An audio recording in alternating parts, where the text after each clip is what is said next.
not only for Angola but for the world.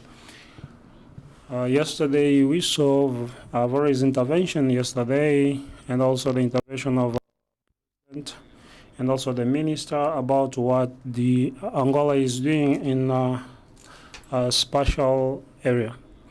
Before everything, I would like to present some of our presenters in their biographies. The ministers of the Ministry of Telecommunication, which is the host of this event, is giving us the opportunity to talk about the spatial system. This is why I'd like you to give a hand of applause for this ministry to give us this opportunity to be here today. I'm going to start to present Tenidayo. Tenidayo Onision is the founder of African Space in Africa. It's an enterprise that is concerned with consulting concerning the space, and is making some consulting for various governments in the world. This moment, as he has received more than 30 awards in many categories, and today is here representing the African Union. Your applauses. Next, I have Dr. Camille Alain. Dr. Camille has 25 years of special career, and it's impossible to read all his biography. He has a foundation in Brighter Stars, and is here to represent his foundation and also talk about our work with NASA. We have also Tonshani. He's also from South African Special Agency. He's has got more than 15 years of experience, and also the strategic director of the South African Special Agency. He worked many places in the world, especially in United Kingdom. Your applauses. We're also going to talk about engineer Antonio Franco. He's a geographer by profession. He has more than 10 years in this industry, and is also here to represent the Portugal Special Agency, and also talk about his experience in Europe concerning the special industry. Lastly, we are talking about Yuri. Yuri is the vice director of the company that constructed the Angosat 2, and is going to share some experience what they went through during the construction of the Angosat 2. So we are going to start, and let's try to have a dynamic to shorten the answers, so that we may, in the maximum way, take advantage of the knowledge that this panel has. So I'm going to start with you, Engineer Frank. Welcome to Angola. About 2 weeks ago, we just signed with the Telecommunication Ministry, with the Special Agency of Portugal, a memorandum of understanding between the two countries. We have discussed this for so long, but now I would like you to help the audience to understand why do countries have to have a special program. It is important because we get so many feedbacks from the public. Why are we investing a lot in space system programs? Thank you so much for the opportunity and for the invitation to be here to give you the short answer. Space is concerning about everyone, so it gives us communication. It guarantees some essential services that is important for us: internet, communication, and everything And all of these concerns about us, and it gives us support in our daily living. And today we are linked, and today the space is linked with so many other areas that are essential for the management of the resources of a country. So this it's necessary for all of us. So we are talking about agriculture, we are talking about the management of the maritime life.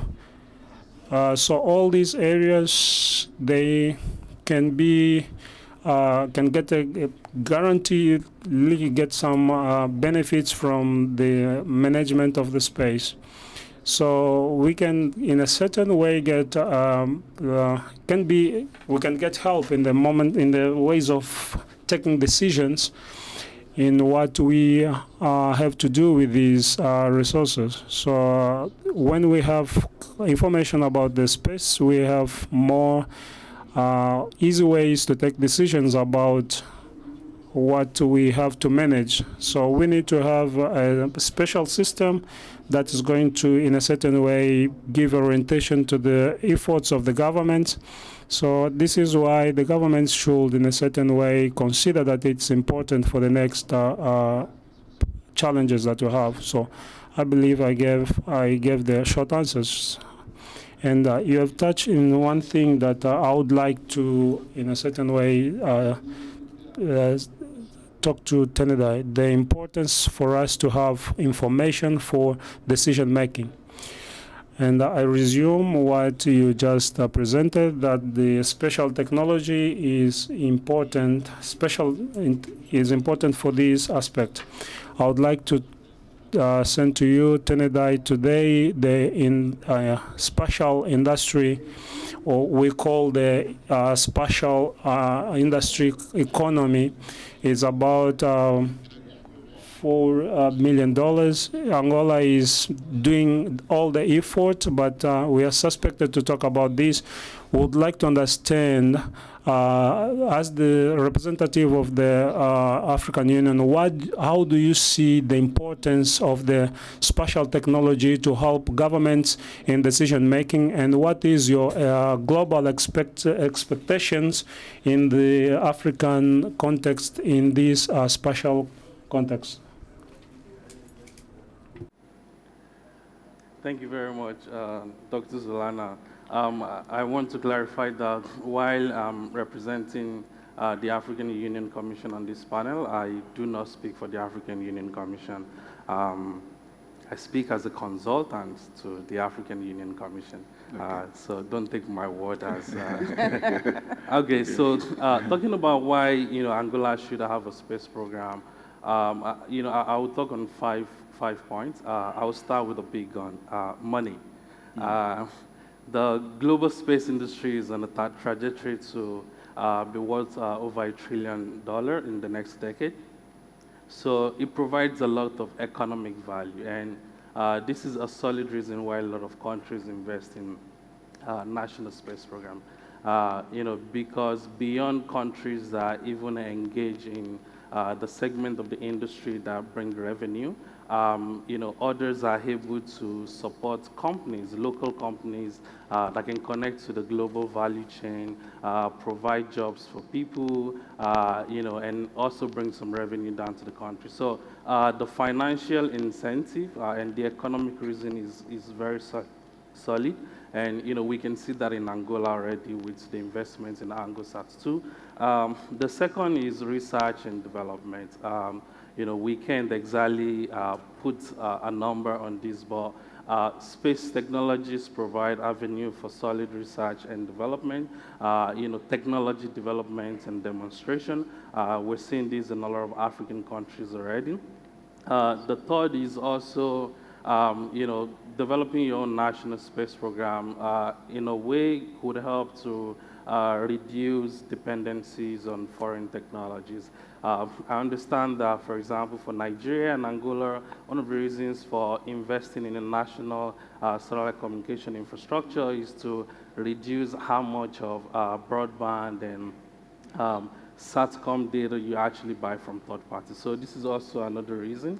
It also helps to, train the next generation of engineers, the next generation of scientists, and it also helps with multi-sector growth and socioeconomic development. So whether we're trying to address food security or national security or disaster monitoring or border monitoring, National Space Program actually helps to contribute to this. And lastly, globally today, space technology is a fundamental tool for international diplomacy. So when we talk about countries collaborating with each other, space technology has been a solid tool for this. This is evident, for example, last year the U.S. Hosted the U.S. Africa Space Summit. That shows that even the U.S.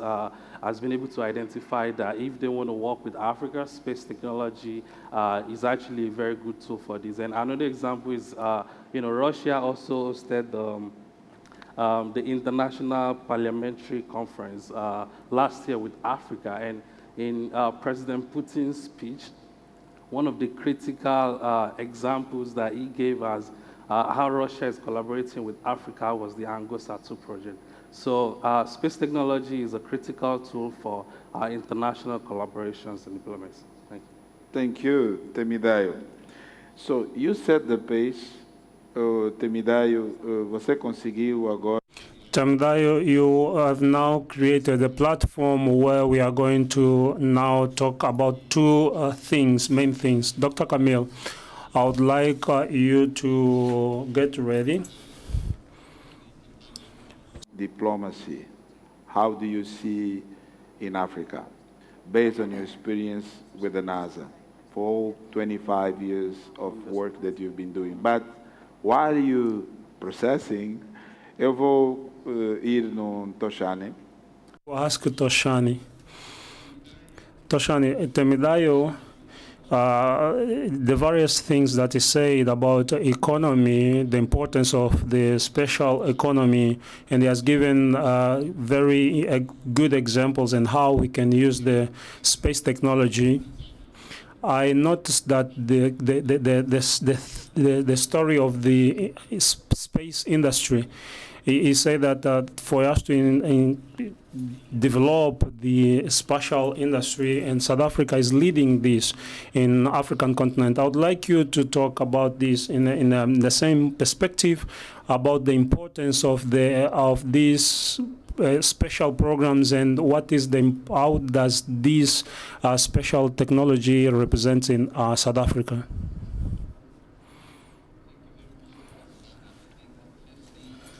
To the people and the government of Angola for welcoming us to your beautiful country. It is an honor to be here. Okay. And to answer your question, I think if we go back to look at the importance of space industry, so you speak to any African leader, and I'm sure even President Lorenzo would agree, you ask them what are the key issues that they're trying to address. I can bet you it will be amongst many issues, the issue of unemployment, so job creation, economic development, as well as addressing the issues of poverty. You speak to any African, in fact, not just African leader, most leaders in developing countries, somewhere amongst the many priorities, these three would feature there. So speaking about the space industry in South Africa, we currently have quite a thriving private space sector. We have over 200, well over 200 space companies in South Africa. Now, of course, it's wonderful to say that. However, the true impact of having a thriving space industry in South Africa, I think number one is the fact that these are companies on the African continent that are competing and providing products and services globally, which is very, very fundamental, because ordinarily when it comes to the space industry, mostly Africa is always sort of on the consuming end, so we always sort of just buying products, whereas we're talking here about African enterprises that are selling to the rest of the market, of the global market. So that's on the one level. And I think number two, the importance of the space, a thriving space industry is because these companies do a couple of things. So when you have companies, they create jobs. And when companies create jobs, already it assists with the issue of job creation on the continent, which is fundamental. And number two, when people have jobs, people are able to pay tax to government. So that means our government has a bit more, fiscus and a bit more money to be able to spend in providing services to the public. And at the same time, when people have jobs, they're able to at least, have a way to come out of poverty, which is an issue that all of us are familiar with. And a third, and most importantly, is the issue of inequality. We all know about, the inequality between sort of the extremely rich and extremely poor. And when people have jobs, they have, a dignified way of making a living. And in that process, we actually are able to reduce the inequality that we see in the world. So from a South African's perspective, we really regard the importance of our private sector, and we're doing a lot to work closely with the sector to even grow it further and develop it more.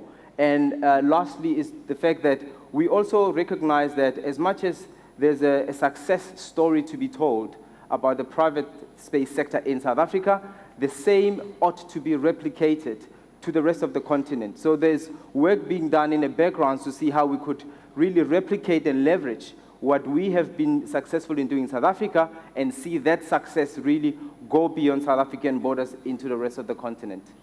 Okay, thank you, Ntoshan. You gave me keywords to complement and what I prepared you already, Camille. And I would like you to continue with international diplomacy, cooperation, job creation, improve the gap with the inequality in the world with developed countries, developing countries, underdeveloping countries. So with your experience of 25 years, can you tell us, give us some lecture on that? First of all, thank you for having me. It's such a pleasure to be here. It's my first time, and I'm so delighted to be here, so thank you. Secondly, you are cheating me of 3 years. It's 28. 28. Thank you for the correction. No. Having said that, it's such a delight to see more African countries in the conversation of space. I've been in this industry since 1992, and I will tell you, it is delightful to see more people who look like me at the table talking about the advancement of space and how we use space for sustainable development. So that's number one. Yeah. I think before I address the diplomacy question, I understand why developing countries get a lot of criticism for using dollars, funding, to invest in space. People are like, we have so many problems on the ground, on Earth. Why are we using all this money to go to space or spend in space, space exploration? And I think it's because what people in the developing world see of space exploration is that they see the US and they see Europe and they see Russia and Japan, sending humans to space, sending humans to the moon, sending probes to other planets, and they're like, how is that helping me? Yeah. How is that putting food on my table? Yes. How is that creating a sustainable lifestyle for me, right? And what they don't realize is that we can use the vantage point of space and the environment of space to study Earth. I talk it using space, solving for space is solving for Earth, right? And so that is what we need to start talking about in terms of a narrative. I also think we need to, in addition to space, it's really about using science, technology, and innovation solutions to solve the intractable challenges that we have here on Earth. And those solutions are a pathway, right, to those, to finding the solutions in the developing world. And so developing space-based technologies and developing space-based assets And again, using the environment and using the vantage point of space helps us solve, one, it helps us understand our global ecosystem and how we are so interconnected, right? And then it helps us find those solutions locally. So that's one thing. From a diplomacy perspective, as developing countries are growing, the list of developing countries that are exploring space or becoming spacefaring nations, launching satellites, doing space research, as that list grows, you get an opportunity to expand your international partnership, your ability to cooperate and build coalitions across borders, right? Share data from shared space assets, right? Develop technologies together, right? Do research at the level of scientists from Angola or scientists from the US or scientists from Japan, right? And come together with commonalities around common goals and common interests to solve for Earth and all of the problems and challenges that we all suffer from and we are all impacted by. And so that is the beauty of being a part of the the global space ecosystem. We get to expand our partnerships internationally. Yeah.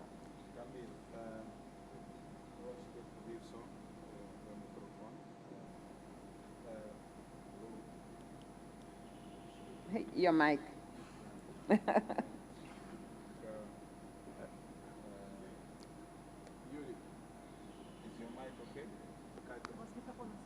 Раз, раз, да, есть.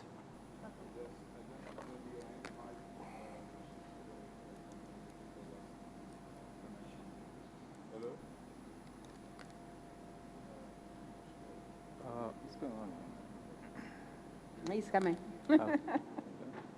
Батарейка. Yeah. Perfect. Alô? Teste? Sim. Oh, perfect. Para ganharmos tempo, For us to cut short the time, Katja, I would like you to pass this message to Yuri, and Yuri is going to speak in Russian. And I registered something here, which, in my opinion, is very much important. That the Angolan government, in more than 10 years, has decided to go into a big challenge, which was to start a space program, a national space program, which was one of the good part of this program was to construct Angosat to solve local problems and also to make Angola part of the global system in economy and so on. And Yuri being a very important staff in this as one of the main constructor of Angosat 2, what is the message? What is your message that you have for the public here about the importance of this project, talking about the work that you had with the Angolan engineers and also the results that Russia also now observes in Angola, please.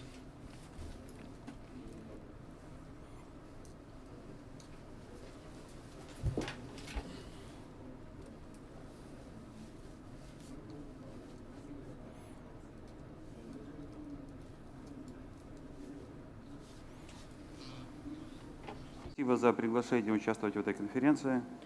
Muito obrigado pelo convite. Thank you so much for the invitation. I'm honored to be part of this event.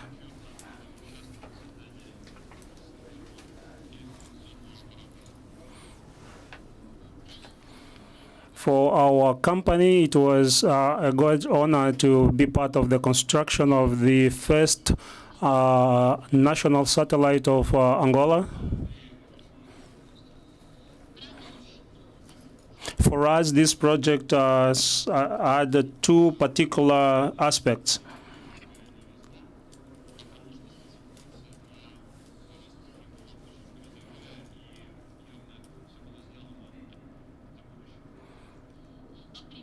The first was the technical issue, the challenge, because the satellite program had many technical challenges, and it was that this project was concepted in a certain way as one thing that was to work for the future.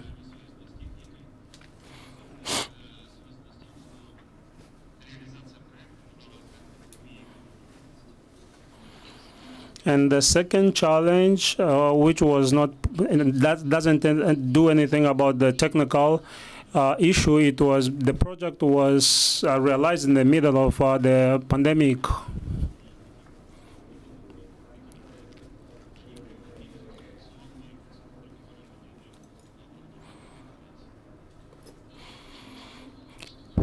And all the procedures that were supposed to be in a normal time was supposed to be as a normal routine. It became a great challenge, and we had to, in a certain way, had to do it in a remote via video conferences.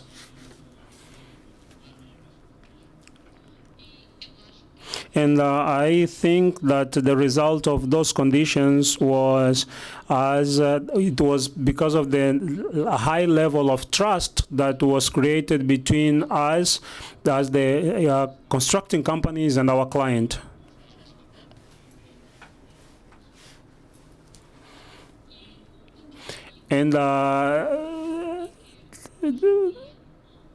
And we can see now that the satellite is now working fully, and it is giving some work in the industry.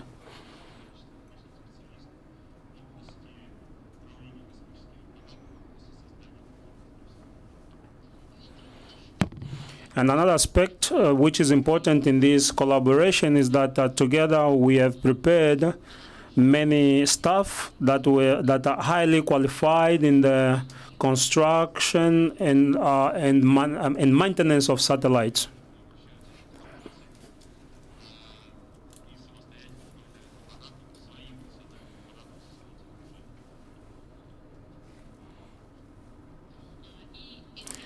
And unfortunately for us, in brackets, today the professional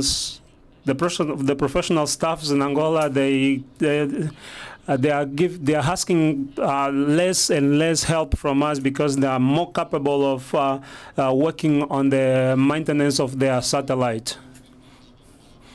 And thank you so much, Yuri, and I would like to ask for a clap of hands. Yuri, just a provocation. What is the message that you have for the people that are still doubting? Because we have so many other people that are still doubting that Angosat 2 is in orbit and it's giving communication service to the country and not even so. Yuri, what's the message that you have for the people being part of the construction team of this satellite?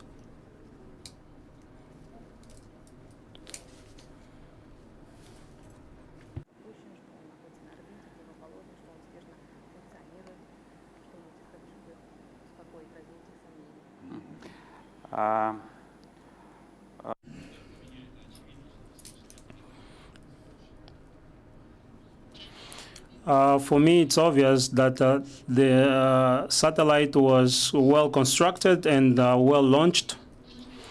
And I have two answers for this question.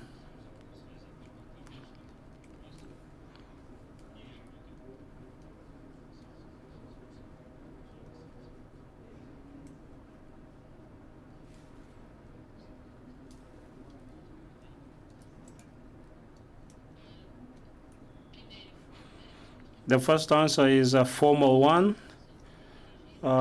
Anyone can ask a question to the Union of the International Electric Satellite. They can confirm that the satellite is in orbit and it is working.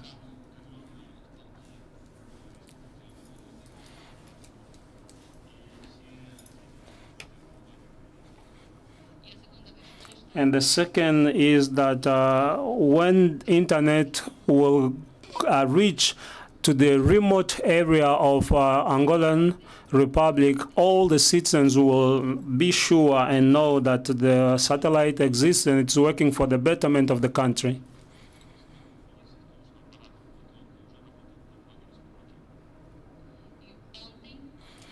And yesterday in the exposition, we have showed the connection that is being issued by the satellite, and everyone can be rest assured that the satellite is working accordingly to what it was constructed for.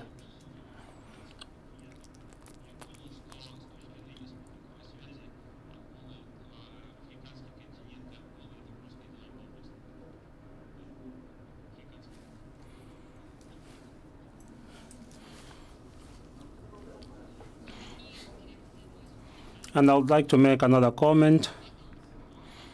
When I got a flight to come here, that the flight took 7 hours, I noticed that the African continent and Angola is a perfect place for a development in special technology.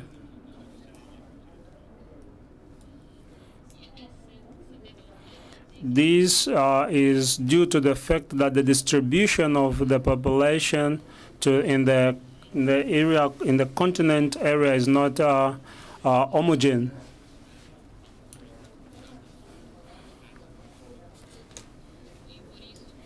This is why I can say that the importance of communication via satellite in African continent and also in Angola is going to grow year by year. Eu anotei que o Yuri disse-nos que qualquer dúvida sobre a existência do ANGOSAT, a UIT poderá ajudar-nos também a esclarecer a população. Penso ser importante.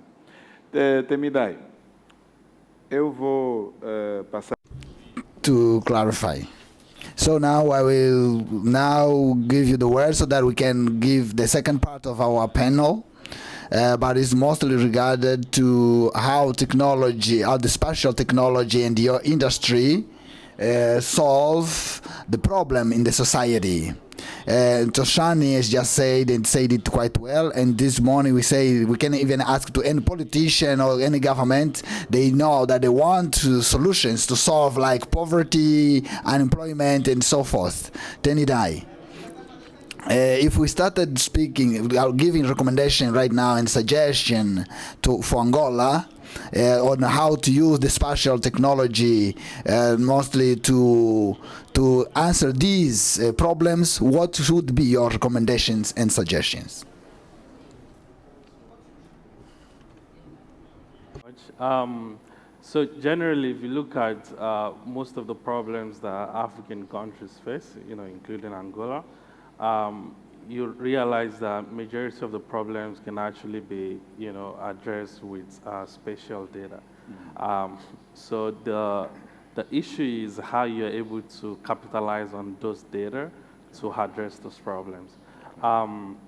If you, from my presentation yesterday, I talked about how even if you take the entire Sustainable Development Goals, if you pick each of the goals one after the other, you can, there are several case studies of how you can use space technology. So whether it's Earth observation data or communication data to actually address each of those problems. And across the continent, we already have a lot of case studies of this, which is also why it's very good that, Angola is expanding beyond making communications the center of its national program, but also going into Earth observation and all of that, because with that, you're able to build a lot of solutions that can help in several industries and generally help with socioeconomic growth and development. So, for example, from the African Union perspective, one of the ongoing projects on the continent is the global monitoring of the environment and security, the GMES project, which is now in the second phase. the first phase of this project it was a 30 million euro project. The second phase is about, I think, 27, 28 million euro. And even though this is funded by the European Commission, the goal of the project was to capitalize on Earth observation data to address, to help with environmental monitoring and security on the continent. This is a project being implemented in 45 African countries. It's the precursor to, the African Space Agency, where we see a lot of African countries actually coming together to collaborate on different initiatives. And what we're also seeing with this program is, so when you look at the different regions in Africa, so African Union selected institutions in like the different region in multiple countries, bring them together to develop solutions that address regional needs. So some regions are, looking at, some regions are looking at issues around natural disaster. Some are addressing things around agriculture. So whether it's fishing, or even marine studies and all of that. And this is one of the fundamental projects that is going on the continent. And this gives an example of how much problems we can actually solve.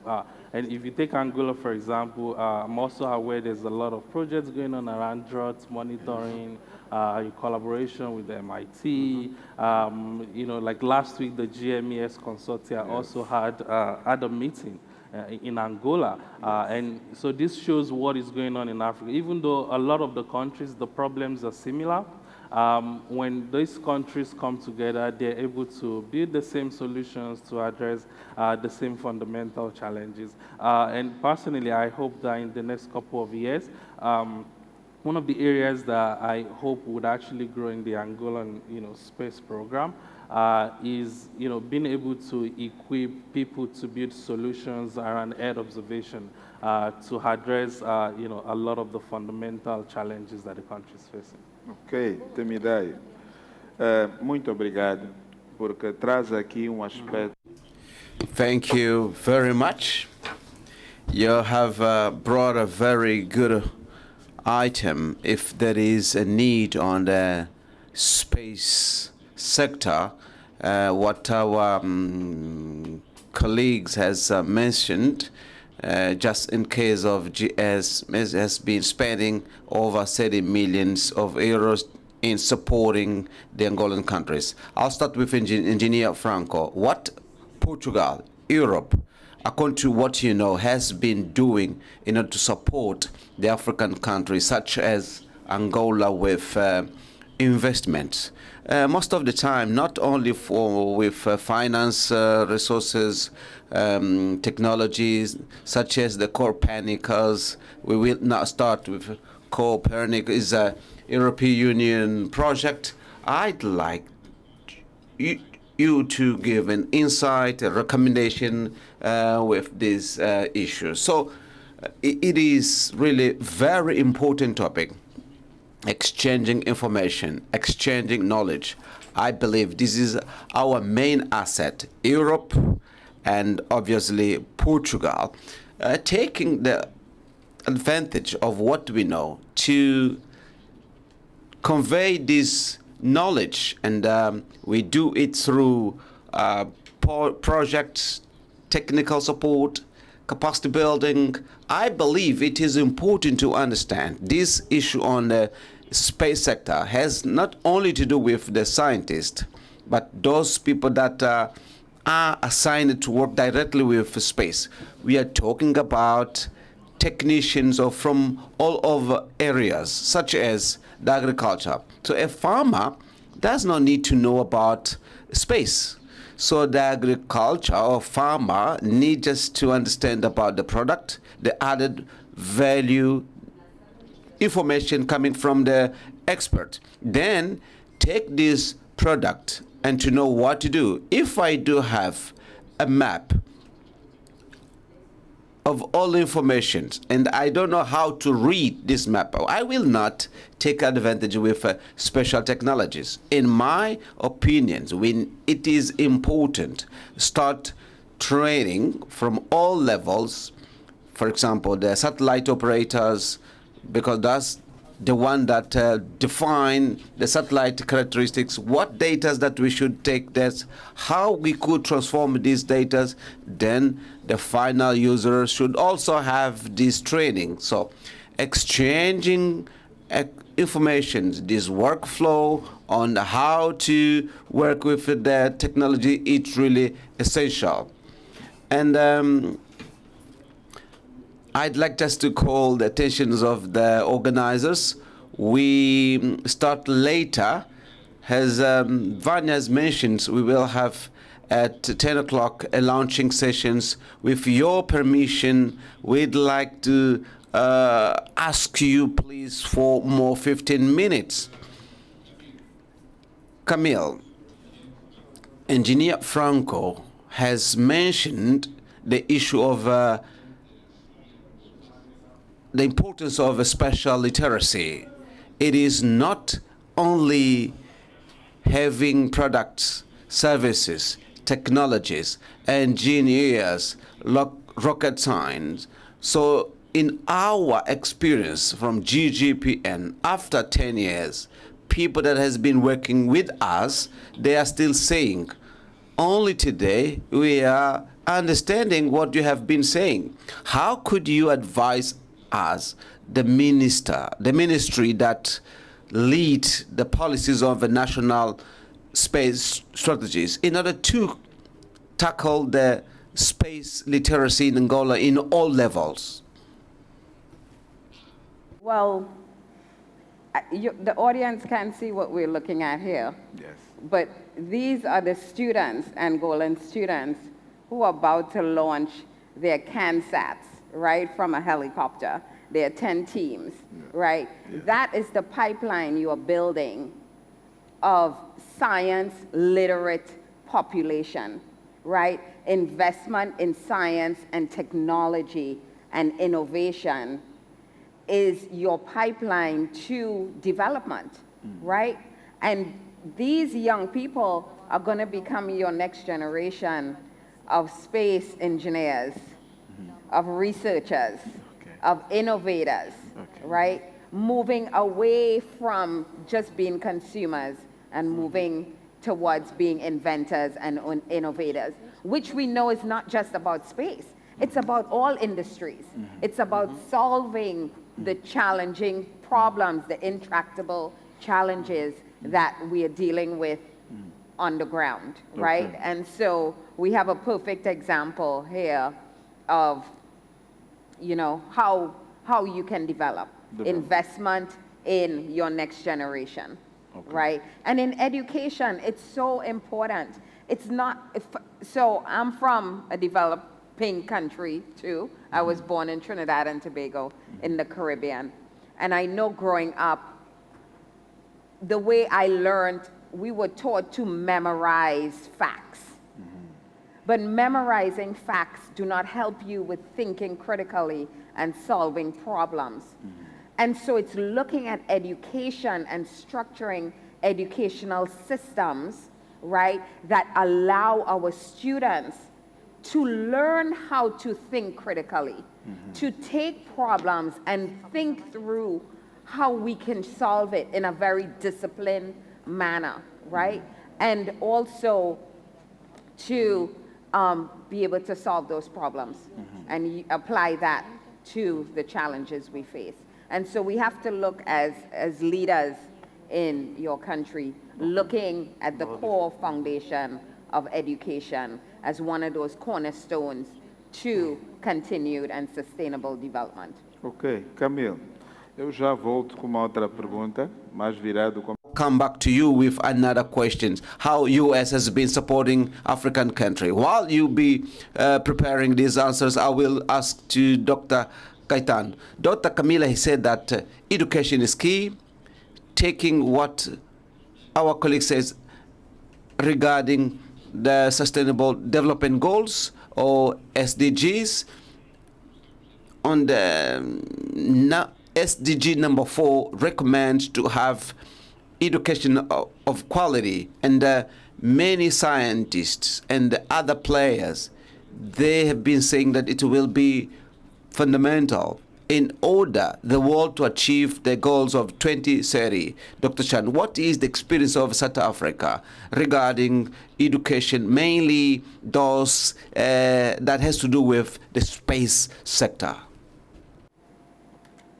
Thank you very much, Dr. Zolana. I think on the issue of education, so I'd like to answer that, sort of expand a little bit on what Dr. Camille said, but not just focusing on education, but human capital development. Because if you look at the African continent, over 60% of Africans are young people. And if you look at the space industry and the growth of the industry, I think Timidayo yesterday shared some really good stats that shows where the growth of the industry is. Africa is up there at the top of that particular growth. And in order for us as Africans to really be able to take advantage of that growth, we would need to have Africans that have got the skills, the capacity, and the expertise to realize that growth. So from a South African perspective, we look at it from, as I said, human capital development, which includes education. But perhaps just to give a little example with regards to education. So we at South African National Space Agency have got a science engagement program where we go to learners at school level, and we engage learners. These are learners that we're engaging on a one-on-one basis. And in the last year, we were able to engage over 30,000 young people. This is to talk to them about not just the STEM subjects, but also about careers in space, and the fact that the space industry is actually an industry that has got careers that they themselves should consider. So that's at a school level. And then when you go through to universities, we do actually offer some bursaries for masters as well as PhD students. Again, the area that Timidayo mentioned, which is research and development, which is key for us to not just get ahead, but to stay ahead in terms of knowledge about the industry. And then, of course, we also are doing a lot in terms of looking at how we actually bring about interventions that can help once you've got the young people that have come through high school to university, and now they have graduated. And now on the other side of the spectrum, you've got, as I mentioned, a thriving space industry. Sometimes the challenge is the industry is not able to really get a pipeline of, young people that can be employed, because as you can understand, once you come out of university and then you have to get into the workplace, sometimes the two are a little bit of a mismatch. So we are looking at some interventions to look at how we can bridge the gap between somebody who just came out of university and actually be able to, in a way, top them up with some sort of on-service training, etc., so that they are able to be employable. And I think that particular perspective, you're looking at the whole value chain instead of just one aspect of it. Again, maybe to go back to my point at the beginning, we need to be looking at human capital development. How do we ensure that this growth that exists for our continent, this growth that exists for the 11 million Angolans, because 11% of your population is actually young people. Yeah. How do we ensure that they actually get prepared, get trained, get groomed, get skilled, so that Angola can actually participate and take advantage of this growth that we anticipate to have in the industry globally? Wow, Toshan. Thank you so much, and I will pass this to Temidayo. Temidayo. I'll now go to Timidayo. I had the opportunity to visit the National Space Agency, and I'm back the figures that Doctor has mentioned is a very wondering figures on the program on the Space Agency is really wonderful. As a African Union consultant, what project that Africa Union has, I know that you have a panel that will be discussing more, has a consultant, the education is the key for the space growth and the industry as well. What do you have to share about African Union, the African National Agency has regarding to education?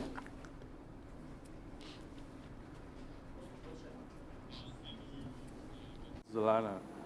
So from the African Union, presently, African Union is already providing a lot of support for young people, providing scholarships and trainings through several programs. So the GMES and Africa program that I mentioned, for example, several young people have been given scholarship for masters and PhD, and they also have a repository of trainings for people that want to gain skills in geospatial technologies. The program is in close collaboration with, the EU Copernicus, data set. So they provide a lot of training resources for, young people that want to capitalize on that to gain quality skills. Second is that the African Union, as part of the Agenda 2063 and as part of the even the African Space Policy and Strategy, is also going to be setting up the Pan-African University of Space Science and Technology, which South Africa is actually hosting. And with the African Space Agency becoming operational very soon, we expect this university to also become operational. So this is a university that, this is one of the series of the Pan-African universities that the African Union actually set up. They've got for other sectors.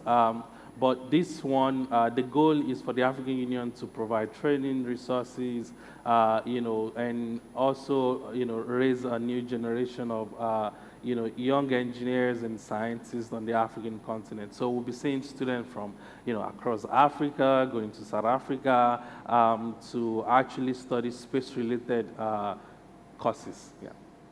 Thank you, Temidai. Before I go to Camille, I want you, all of you, to start preparing your closing remarks.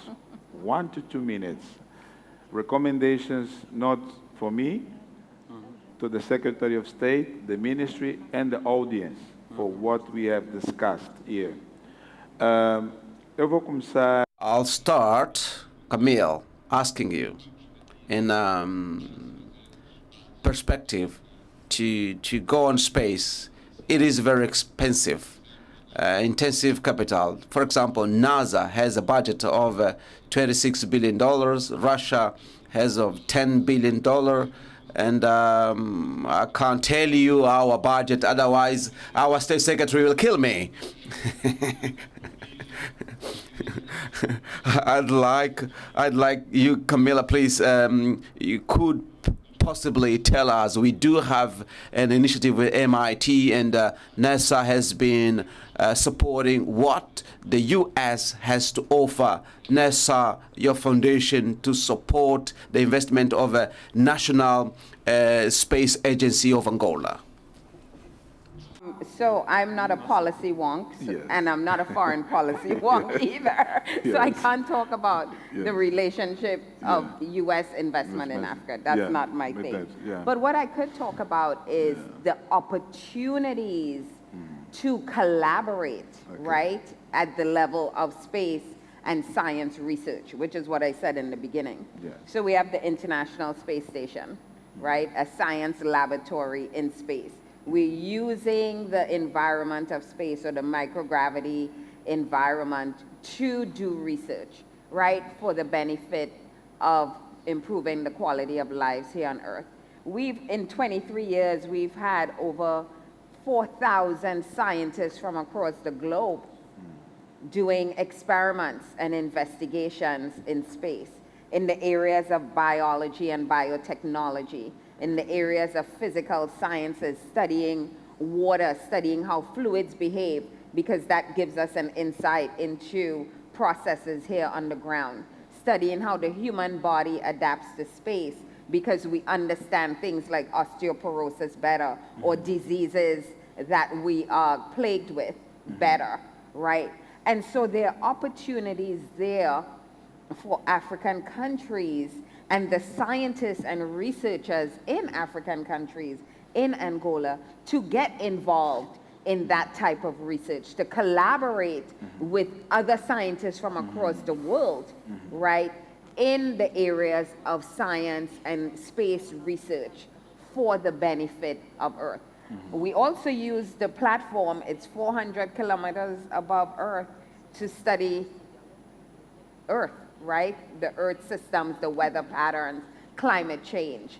That is another area, the sensors that we put on board and we deploy on the International Space Station can be used, and we could collaborate at the level of sharing data and sharing those technologies. So there are those type of opportunities for African countries to collaborate with other spacefaring nations or the US or Europe or whatever around research and development. Obrigado, Dr. Camila. Eu gostaria de reconhecer a presença. Thank you, Dr. Camila. I'd like to thank the presence of State Secretary. Thank you, Minister, you have arrived. If you heard what I had, so my position should be jeopardized. You are welcome. So applause for a minister for this great activity. So thanks, the minister has arrived, because my closing remarks, the closing remark that I'm asking you is a question and a recommendation. What motivated you to come and participate at Angotic 2023? You came from different part of the world, Russia, Europe, Camille, United States, from South Africa, Timidayo is representing the African Union. I'd like to hear from your opinion to accept the invitation of His Excellency Minister at the end. What recommendation, according to what we have discussed in this panel, to please convey to the ministry and the audience as well. I'll start with Yuri. You have the floor.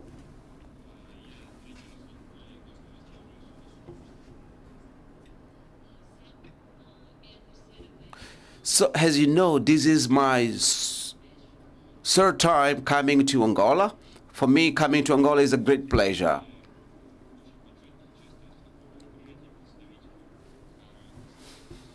Очень много людей из разных стран.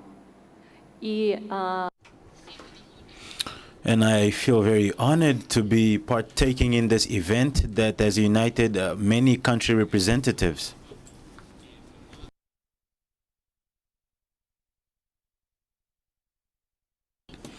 It is definitely a great experience for us and also the organizers of this event.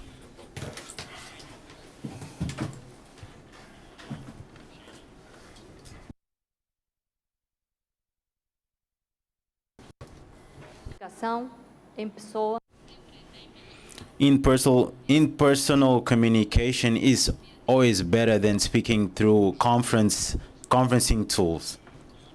Нас пригласят на следующую такую конференцию. Tenho esperança de que seja convidado a. I have hope that you may invite me for the next event as well.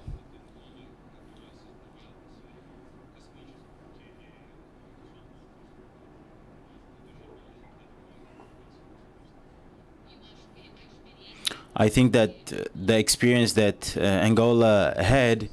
Angola, and so that's how we started forming a friendship. Yeah. So seeing the representation, the increased representation of African countries at that forum, right, it's just heartwarming for me, and that is the one thing I look forward to going to IAC every year, right? Is getting to meet people in other African space programs. So that is one thing. I would say continued investment in science, technology, and innovation, and the extension of that in building like the mission control, for example, to operate your Anglosat 2, right? The challenges of having to deal with the continuity of electricity and power to make sure that in the middle of operations, your mission control doesn't go down, right? Overcoming those challenges, I think, is so admirable and really is setting you on the tone, on the path to just expanding beyond where you are now. And so I would say to the leaders of this nation to continue investing and seeing the value in science, technology, and innovation, because we know that that is the reason advanced countries' economies are thriving. Yes. Is because of the foundational mindset about the importance and the criticality of science, technology, and innovation. So I would say that is the one thing, continue investment in that and in your educational system, and as Tishay said, human capital development. Human capital development. Thank you, Dr. Camille. And Toshani, Toshani. back to you. Thank you very much. I think if you look at the alphabet system, right, if you want to visit the best countries, you must go alphabetically. So Angola is right there, yeah? I love that. I think the reason we accepted the invitation is, as SANSA and as South Africa, we are very proud of the achievement that the Angolan space program has had. 9 years of existence, but you've achieved a feat that is much, much bigger than even some of us aspire to. On the 10th of May in 1990, after he was released from prison, when Nelson Mandela came to Angola, Luanda, to thank the people and the government of Luanda for their support to South Africa's struggle, he said that, I quote, "The progress that our struggle has made is owed to Angola, and it is our hope that one day we will be as free as you are." And in that same spirit,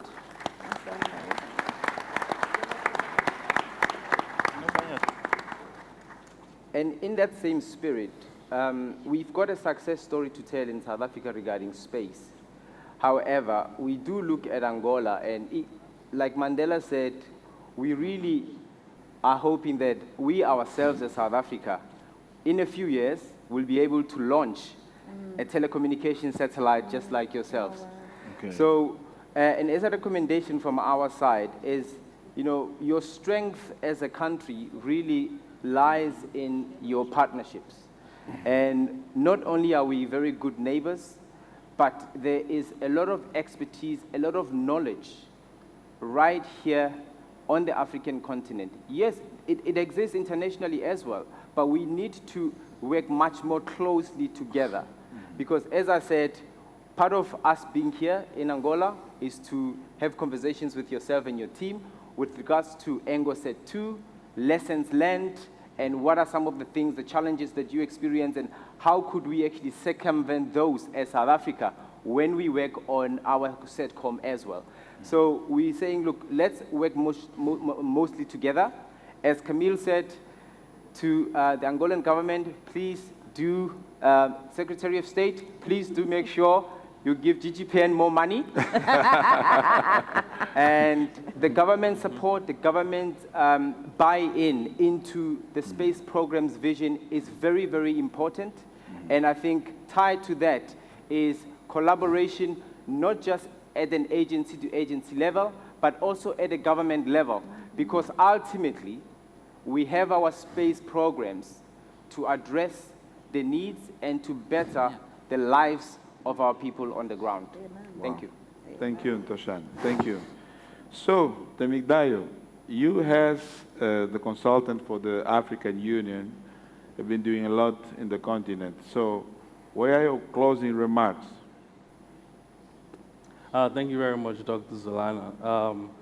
So first, I would like to say that putting space in the center of an ICT program is really very commendable. I think the government is doing an impressive job, and personally, I would like to commend the minister, for making space the center of the National ICT program. The first time I met the minister was in the U.S. at an ITU meeting, and then again last year at the U.S. Africa Summit. And it's always very good seeing how the government is represented at this international forum. And I think this is also one of the reasons that your space program is growing. Angola is already contributing to the continental space program, and personally, I hope that you do more of this. Happy that you were able to participate in the New Space Africa conference, where we also had the heads of agencies meeting with the African Union Commission regarding the African Space Agency. And we hope that, as the agency becomes operational, Angola will take a more prominent role in this. Also talking about regional leadership, Angola has been taking a lot of, you've been driving a lot of regional initiative, from the SADC satellite sharing program to even the SADC satellite TV, broadcasting initiative, and this is very good. I think you can take more prominent role driving the entire Southern African region with national space ambition. And lastly, what I want to say is that I think the biggest opportunity for the country actually lies in the young people. Angola has, I think Angola's space program is one of the few space programs in Africa where the people driving it are actually young. And actually, I think that he is one of the, the youngest set of leaders that, we have on the continent. And as a young person, I think this is very good. Young people have the smartest ideas. And if you want to grow a program, just put young people in charge. And, from visiting GGP and, to seeing what's going on in the Mission Control Center, you see young people everywhere, and that's why things are working. And I think that making more investments in young people would even help catapult the growth and development that you're gaining here. So provide support for trainings for young people. And help some of them even set up businesses and enterprises around the industry. Solana, Muito obrigado. can I say one more thing? Yes, As Camille, the very only quickly. woman 30 seconds. represented on this panel, Yeah. I have a plug for investing Yes. in the girl child and more females in science and technology. So that's my plug. Wow. Thank you, Camille. Thank you, Camille. So, nós fizemos uma. Well, we had 1 hour and 5 minutes of panel. We tried to have less time. It was a bit difficult because unfortunately we tried to make the most out of the logistics that we had, and we have to thank the ministry for the efforts to bring people that are authorities in the area of knowledge. We want to thank the minister and also to our lecturers. And Vanya, back to you.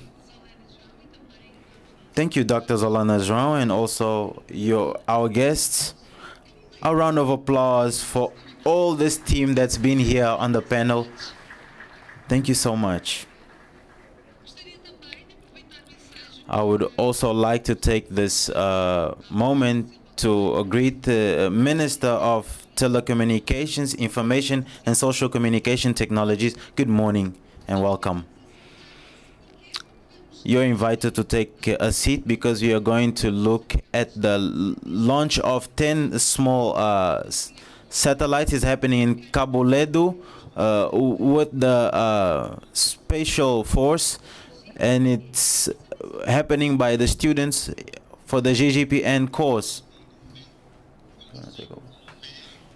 Dados da telemetria, conseguimos observar a temperatura ambiental. in this precise moment, what does the temperature look like? Well, we have about 39 degrees Celsius. Well, this is coming from a sensor inch, but truly,